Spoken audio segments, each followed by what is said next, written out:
أنا جنبك يا صاحبي.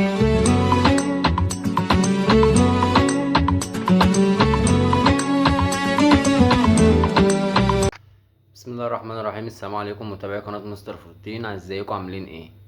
جايين النهارده نتكلم عن ماتش الاهلي والزمالك القمة، ماتش بعنوان من يحسم القمة. عندنا بكرة ماتش مهم جدا جدا جدا. الزمالك داخل الماتش، هنتكلم عن التشكيل اللي المفروض ان الزمالك يبدأ بيه، هنتكلم الزمالك ازاي يقدر يكسب الماتش.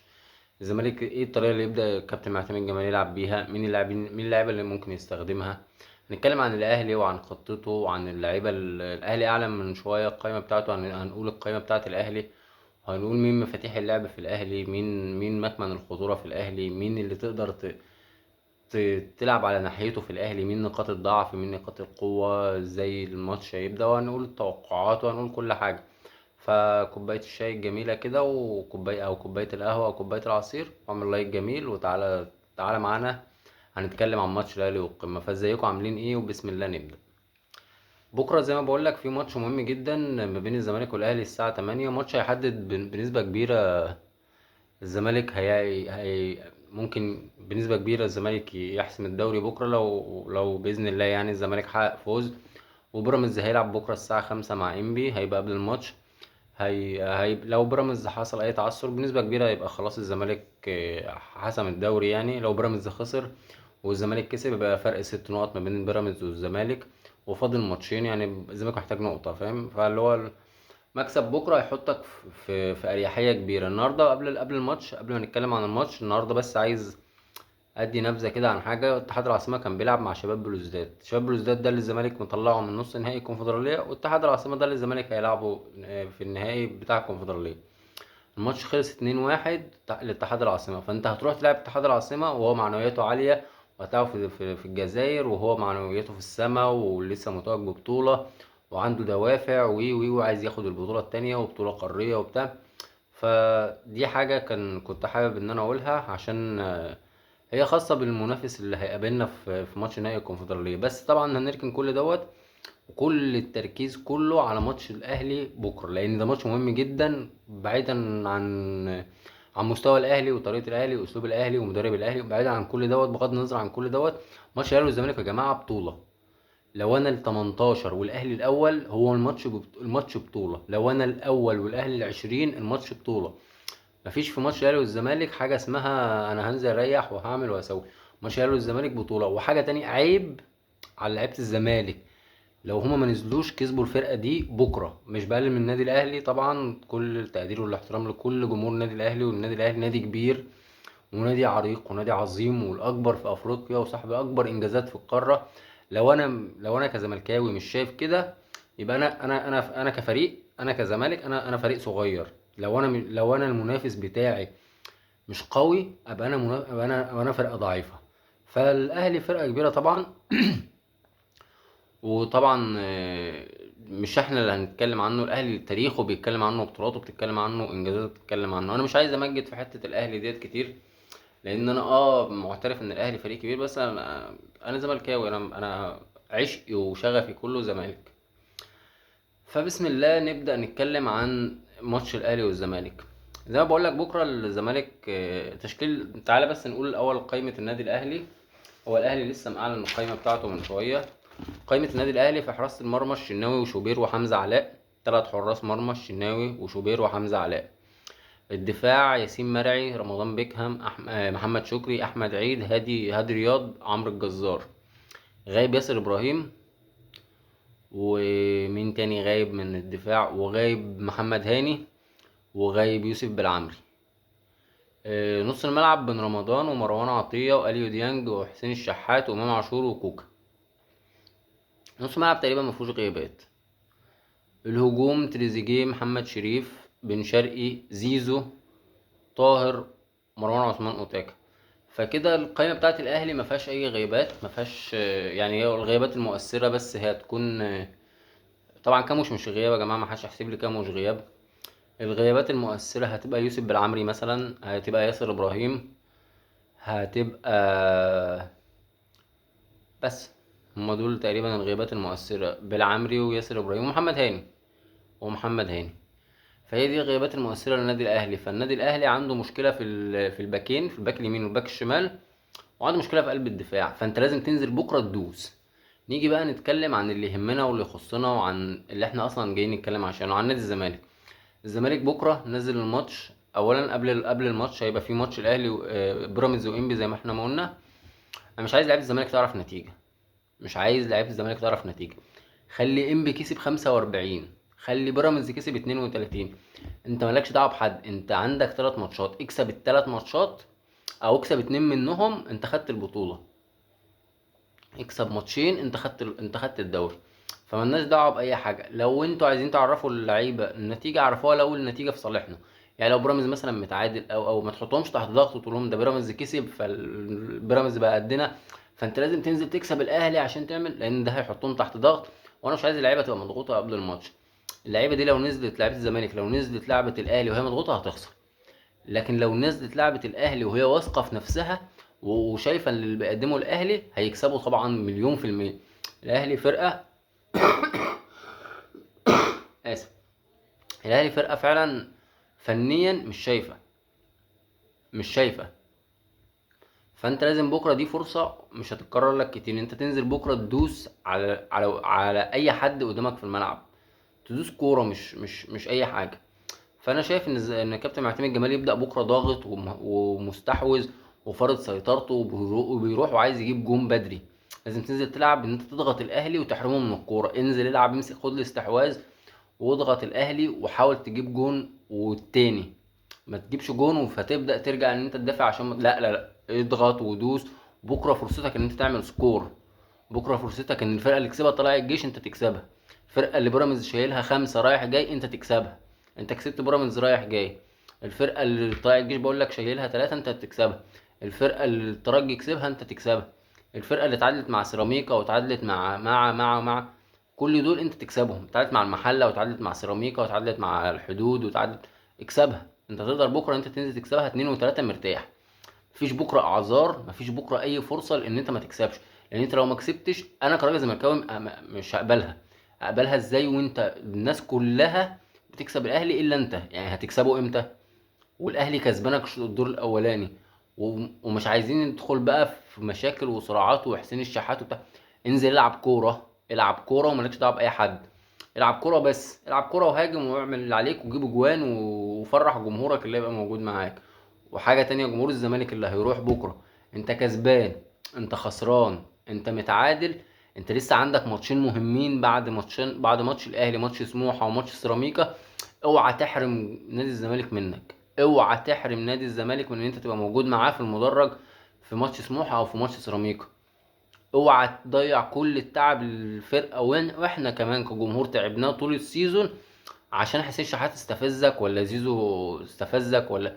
ما تشوفهمش. انت احسن وانت افضل منهم 100,000 مرة. انزل العب كورتك واكسب وهتلاقي كل الناس بتسقف لك بعد الماتش. نيجي نتكلم عن التشكيل المتوقع. انا شايف ان احنا ننزل نبدأ بالتشكيل الطبيعي العادي التقليدي اللي احنا بنلعب بيه ضاغطين. هنلعب بمهدي سليمان حارس مرمى. عمر جابر مش موجود، يبقى محمد ابراهيم باك يمين. مفيش محمد اسماعيل، محمد ابراهيم باك يمين. محمود بنتايج باك شمال. العب في قلبين الدفاع بحسام ومحمد اسماعيل. العب بشحاتة مركز 6. فتوح، عبد الله، بزيرة، عدي، ناصر منسي. العب بالتشكيل ده وانزل ابدأ بالتشكيل ده. لا تبدأ بربيع ولا تبدأ بمحمد اسماعيل في الباك. عايز تبدأ بمحمد اسماعيل جنب محمد شحاتة وتخلي الونش في الدفاع، مفيش مشكلة. لو انت عايز تأمن شوية في خط الوسط عشان قوة خط وسط الأهلي، لأن خط وسط الأهلي خط قوي جدا بغض النظر عن مستوى اللعيبة اللي فيه. لكن احنا عارفين إمكانيات، انت عارف إمكانيات إمام عاشور. مش حتى لو هو مش شايف اليومين دول أو مش عايز يلعب أو عامل مشاكل أو بس لكن انت عارف إمكانيات إمام عاشور، انت عارف إمكانيات أليو دينج، انت عارف إمكانيات مروان عطية، انت عارف إمكانيات زيزو اللي انت بتتريق عليه.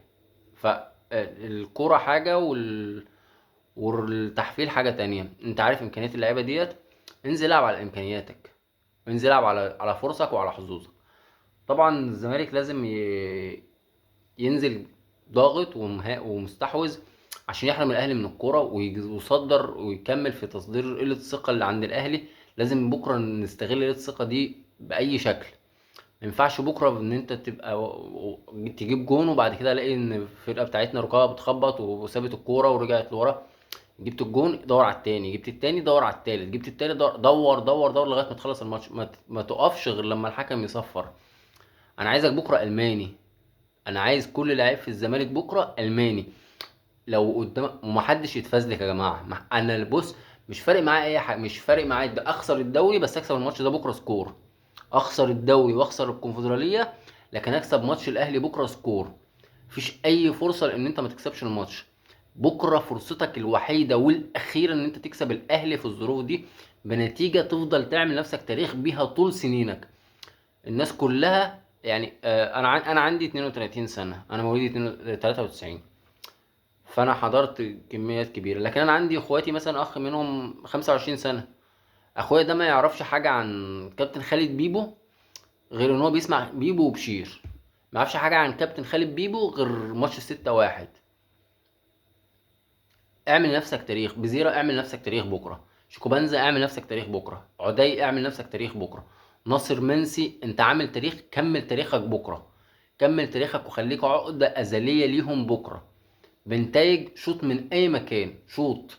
هم عندهم حارسين بغض النظر عن مستواهم. طبعا انا قلت لك انا عارف مستوى الشناوي كويس، وانا عارف ان مصطفى شوبير اوفا احسن حارس في مصر حاليا، بس مش الماتشين الاخرين دول.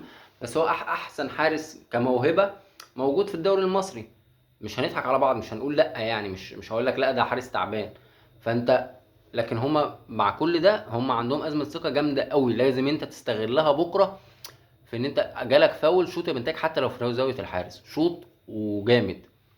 عبد الله شوط يا عبد الله. شحاته لازم تشوط بكره يا شحاته. في الماتش 3 4 شوط، انا عايز اشوف منك بكره 5 شوط 5 شوط منهم 3 على الجون، 2 على الجون. ناصر شوط يا ناصر وما تلعبش لنفسك يا ناصر.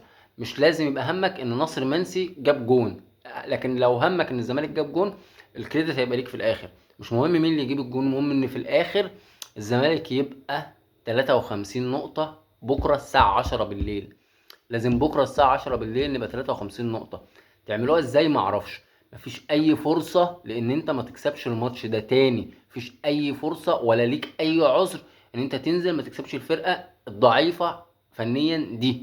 فرقة ضعيفة فنيا بغض النظر عن تاريخها. كل احترام للجمهور ولتاريخها وكل الناس اللي عاملين فيها، لكن هي فرقة حاليا حالتها الفنية ضعيفة جدا. اضعف من بتروجيت واضعف من سيراميكا واضعف من سموحة واضعف من المحلة واضعف. قسما بالله هي مفيش حد في الدوري المصري اضعف منها غير الاسماعيلي. فانت لازم تنزل بكرة تكسب الفرقة دي. لازم بكرة تنزل تعمل سكور. لازم بكرة تلعب على حظوظك تاني. لازم بكرة تكسب سكور. مش هنقبل ان انت تعمل ماتش وحش. اعمل ماتش حلو واعمل كل اللي عليك وتعادل او اخسر بس تبقى عامل اللي عليك. وبكرة حاجة تانية، في بكرة حكم. يعني هو انا كل اللي انا عرفته عن الحكم ان الحكم ده حكم 25 ماتش حسب فيهم 17 ضربة جزاء. فدي فرصة كبيرة قوي. معنى كده ان الحكم ده بيحسب حتى الحاجات البسيطة. دي فرصة لكل اللعيبة اللي عندنا. احنا عندنا لعيبة احرف من لعيبة الاهلي، حتى لو لعيبة الاهلي امكانياتها اقوى انت اللعيبة اللي عندك احرف بزيرة. انت تقدر تاخد فاول وتطرد اي حد بكرة. تقدر تاخد ضربة جزاء. عدية تعرف تاخد ضربة جزاء. النصر تعرف تاخد ضربة جزاء.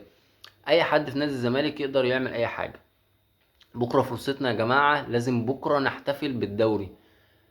ولو لا قدر الله، دي رسالة لجمهور الزمالك، لو لا قدر الله ما قدرناش ان احنا نحقق الفوز بكرة تحت اي ظرف وتحت اي شكل، لو حتى عملنا ماتش زي الزفت وكان شكلنا وحش في الملعب وخسرنا، يا جماعة الدوري لسه في ايدينا. والدوري في ايدينا ومفيش حد يقدر مصير الزمالك في ايده. لو الزمالك خسر بكرة من الاهلي 43-0، الزمالك فاضل له وبيراميدز كسب بقى بيراميدز قد الزمالك والزمالك فاضل له ماتشين والاهلي اقل منه ب3 نقط.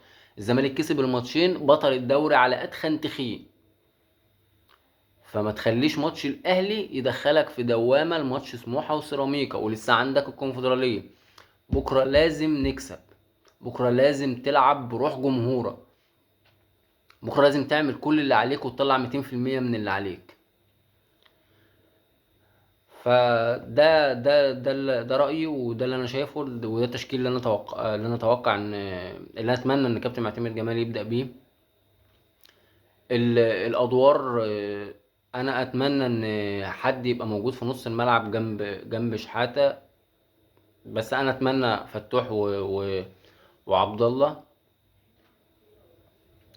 مش عايز نبدأ بشيكوبانزا. لو برضو حد عنده اختلاف او حد عنده تشكيل تاني او حد عنده رأي، يا ريت يقولوا لي في الكومنتات، وهنتناقش كلنا ونرد على بعض عادي، مفيش مشكلة. احنا اصلا عاملين القناة دي عشان نتكلم مع بعض. الاول اعمل لايك لو انت لسه معملتش لايك، اعمل لايك للقناة، فعل زر الجرس عشان يوصلك كل جديد اول باول. وعاملين مسابقة طبعا على الفيسبوك، هتلاقوها على بيج مستر فورتين. لو انت لسه ما انضمتش للبيج، هسيب لك الرابط بتاعها في الكومنتات برضو، تنورني وتشرفني كل الناس. فيا ريت بس بكره الزمالك يكسب ويفرح الجمهور، دي اهم حاجه. ما ننساش الاستفزازات ان اي لعيب من اي حد. اعمل اللي عليك وموت نفسك، وباذن الله بكره نكون كلنا منتصرين وفرحانين بعد الماتش. اخر حاجه، كابتن معتمد جمال مش عايز اوفر ثينكينج، مش عايز اي تفكير زياده. العب يا كابتن معتمد السهل الطبيعي التقليدي اللي انت من يوم ما جيت وانت بتعمله وبامتياز. العب لعبك وكورتك وقدم اللي انت عايزه. متعمليش مفاجآت في القمه، احيان كتير بتقلب ضدها. مهدي هو الحارس، بلاش تلعب بمحمد اسماعيل للتأمين. مش محمد اسماعيل اللي هيلعب باك يمين، ده هيقابل الوينج الشمال، اخطر وينج في الاهلي واخطر لاعب في الاهلي، محمود حسن تريزيجيه. لازم حد يقف يلزق في ظل مروان عطية، لان مروان عطية المنفذ الوحيد لخروج الاهلي من نص الملعب. لو انت ضغطت على مروان عطية وما خليتوش يعرف يستلم كويس، انت قضيت على نص ملعب الاهلي وعلى تدرج الكرة بالاهلي من تحت اصلا. مش عارف يتدرج. استغل ان يوسف بالعمري مش موجود، وان اللي هيلعب كوكا. ويا بزيرة تجيب حقك، يا بيزيرا جيب حقك. مش جيب حقك ان انت تسيب الماتش وتفضل مركز. جيب حقك، العب اللعب الطبيعي اللي يكسب الزمالك مش يكسبك. العب اللعب اللي يخلي الزمالك كسبان في اخر الماتش وكوكا خسران. بغض النظر بقى انت جبت جوان ما جبتش جوان، عملت اسيستات ما عملتش اسيستات، الزمالك لو كسب انت خدت الكريدت. كابتن معتمد، الزمالك لو كسب بكره انت عملت تاريخ، وتاريخ صعب قوي ان هو يتكرر. طبعا ده كل اللي اقدر اتكلم فيه عن ماتش الاهلي والزمالك بكره. لسه برضو هنعمل حلقه بكره بعد الماتش باذن الله لو كسبنا عشان لو ما كسبناش ممكن ما اقدرش اطلع بكره، بس باذن الله هنطلع بكره بعد الماتش باذن الله نكون كسبانين ونطلع نعمل حلقه كويسه باذن الله تعجب الناس. ما تنساش تعمل لايك وسبسكرايب للقناه وخليك دايما معايا، وما تنساش تطلع علامه في الكومنتات. كان معاكم محمد عمر من قناه مستر 14. سلام.